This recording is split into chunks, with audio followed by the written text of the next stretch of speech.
You ever notice how people have a whole catalog of excuses ready before they even take their first step? I'm tired. I'm busy. It's not the right time. Yeah, I've heard all that noise before. The world's full of folks who talk like they're trying to justify why they're stuck instead of trying to get unstuck. But here's the truth: nobody likes to stare in the face. Life doesn't hand out trophies for trying. It rewards the people who show up, push through the grind, and get the job done. Results don't care about your feelings, and success definitely doesn't care about your excuses. You either rise or you stay exactly where you are, and where you are is a direct reflection of what you've done, not what you meant to do. So if you're here to level up, ditch the excuses at the door. Stand up, take control, and act like someone who's hungry for more than just another daydream. Because greatness doesn't wait, it responds to action, and starting right now, it responds to you.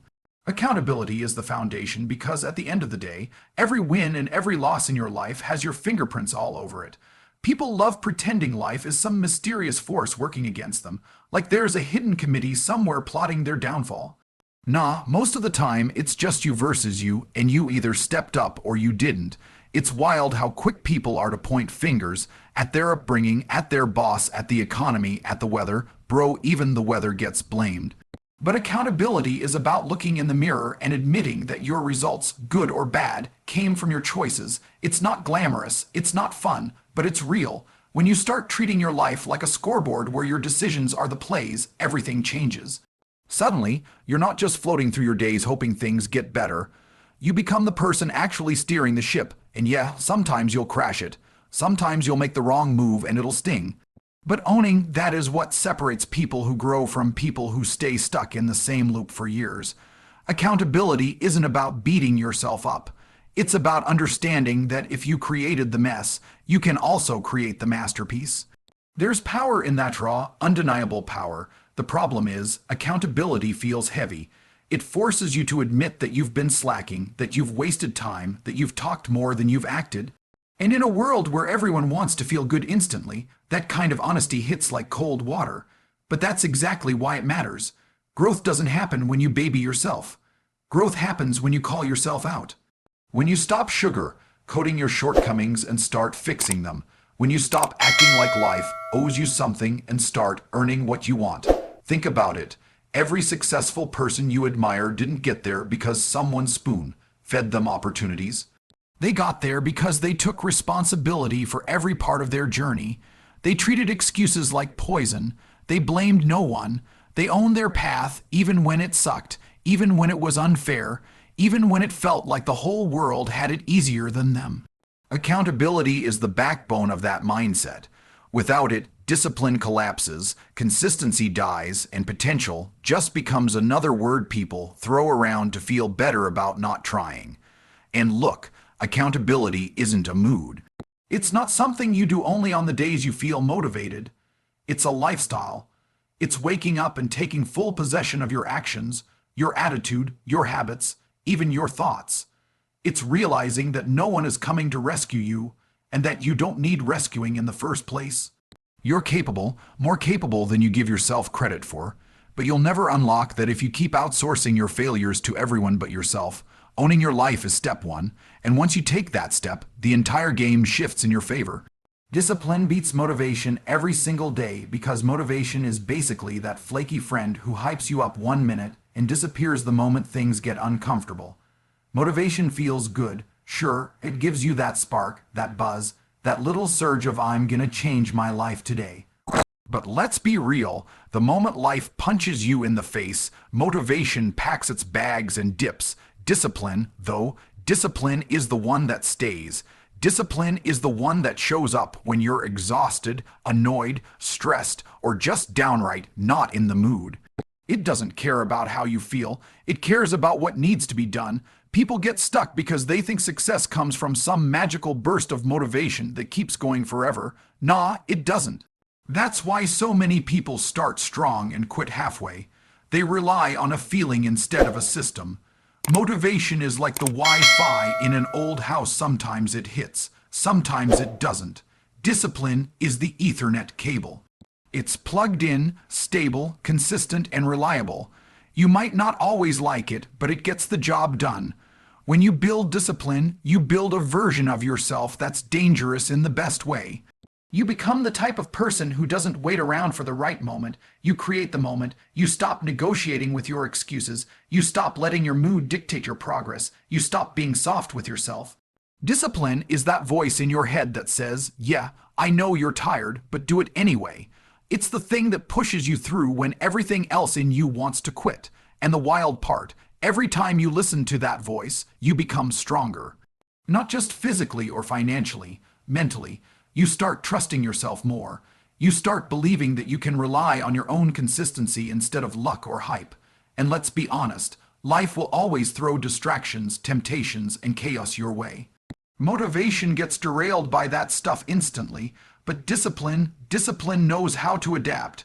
It knows how to keep going when the plan changes, when the path gets messy, when the results take longer than expected. Discipline doesn't need perfect conditions. It just needs you to show up. And the more you show up, even on the days you don't feel like it, the more unstoppable you become. There's something powerful about doing what needs to be done purely because you said you would. It creates this inner respect, this backbone, this solidity that other people can't shake. You stop being someone who waits for inspiration and become someone who creates outcomes. Discipline is the blueprint behind every transformation. It's the thing that turns intentions into reality, and yeah, it can feel repetitive, boring, even annoying at times, but that's the whole point. Anyone can work hard when they feel good. Discipline is what separates the ones who succeed from the ones who almost succeed. And nobody remembers the almost. Comfort is the enemy because comfort convinces you that you're doing fine when deep down you know you're capable of so much more. It tricks you into accepting the bare minimum. It whispers, relax, you've done enough, even when you know you barely scratched the surface. And the worst part, comfort feels good, dangerously good. It's warm, it's easy, it's predictable. That's why people cling to it like a security blanket. But nothing grows in comfort, nothing sharpens you, nothing pushes you toward the life you say you want. Pressure is where the real transformation happens, and everyone knows it. Yet most people do everything in their power to avoid it. When you look at anyone who's built something impressive physically, mentally, financially, it wasn't comfort that got them there. It was the grind, the pressure, the late nights, early mornings, sore muscles, tough decisions, and uncomfortable conversations. It was them stepping into situations that scared them, or stretched them, or made them doubt themselves. That's the irony. The very things people run from are usually the things that would unlock the next level of their life. But they never get there because comfort seduces them with the illusion of good enough. Pressure reveals you. It shows you what you're made of. It exposes the cracks, the weaknesses, the excuses. And instead of being a bad thing, that's the point. You can't fix what you refuse to admit exists. When you put yourself under pressure, you're not punishing yourself. You're refining yourself. You're shaping yourself into someone who doesn't crumble the second life gets inconvenient. You're building resilience, grit, and confidence, the kind that comes from earned experience, not empty affirmations. The truth is, most people live their entire lives in a loop of comfort because they're afraid. Afraid of failing, afraid of looking dumb, afraid of stepping into something they don't fully understand, afraid of discomfort itself, but fear is a compass. If something scares you and it's not dangerous, it's probably exactly what you should be doing. That tension you feel before taking on a challenge, that's growth knocking. Every time you run from it, you stay the same. Every time you face it, you evolve. Pressure also forces you to show up with intention. When you're comfortable, you drift, you coast, time flies by and nothing changes. But when you're under pressure, you focus, you act with purpose, your mind sharpens, your instincts activate. You stop wasting time because pressure makes every minute count. And in a world full of distractions, that level of focus becomes a superpower. People love to say they want a better life, but they don't want to feel the heat that comes with creating one. They want the results without the resistance. But pressure is the price. You can't skip it. You can't cheat it. You can't outsource it. You either embrace discomfort and rise, or you let comfort rock you to sleep while your dreams rot on the shelf. Pressure builds the person comfort could never create. Excuses are just fancy ways of admitting you quit before you even tried, and people don't like hearing that because it hits way too close to home. Everyone's got a reason. why they couldn't start, couldn't finish, couldn't follow through. It's almost like excuses have become this socially acceptable form of self-sabotage. We dress them up to make them sound logical, mature, even responsible. But deep down, everybody knows an excuse is just a shield people hide behind when action feels uncomfortable. It's a soft landing for a hard truth. You didn't want it badly enough. When you listen to someone explain their excuse, you can practically hear the mental gymnastics happening in real time. I didn't have time. Bro, you had time to scroll. You had time to binge shows. You had time to complain. Time was never the issue. I wasn't ready. No one is ready. Readiness isn't a requirement for greatness. Movement is. I was stressed. Yeah, welcome to being alive. Stress is part of the game, not a hall pass out of it. But excuses give people the illusion that they're still in control when in reality, they're letting life control them. The wild thing is, excuses always sound believable in the moment. They feel comforting, almost soothing. They tell you that you made the right choice by not trying.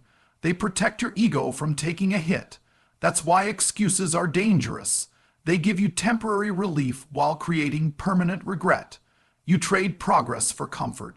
You trade growth for safety, you trade potential for the easy road, and when nothing changes, you convince yourself the excuse is still valid. It becomes a cycle, a habit, a mindset, but here's the truth most people avoid. Your excuses don't change the outcome.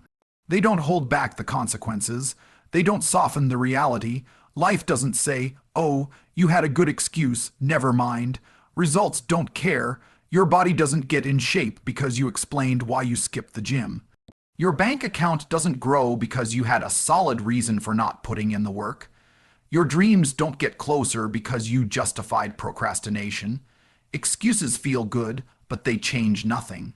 And the worst part, excuses rob you of belief in yourself. Every time you use one, you're training your mind to accept less from you. You're teaching yourself that you can break your own promises without consequences. You're lowering your standards slowly, silently, one excuse at a time, until suddenly you don't even expect greatness from yourself anymore. You get comfortable being average, comfortable being stuck, comfortable pretending you're trying. The moment you cut off excuses, everything shifts. Not because life magically becomes easier, but because you stop negotiating with your own weakness.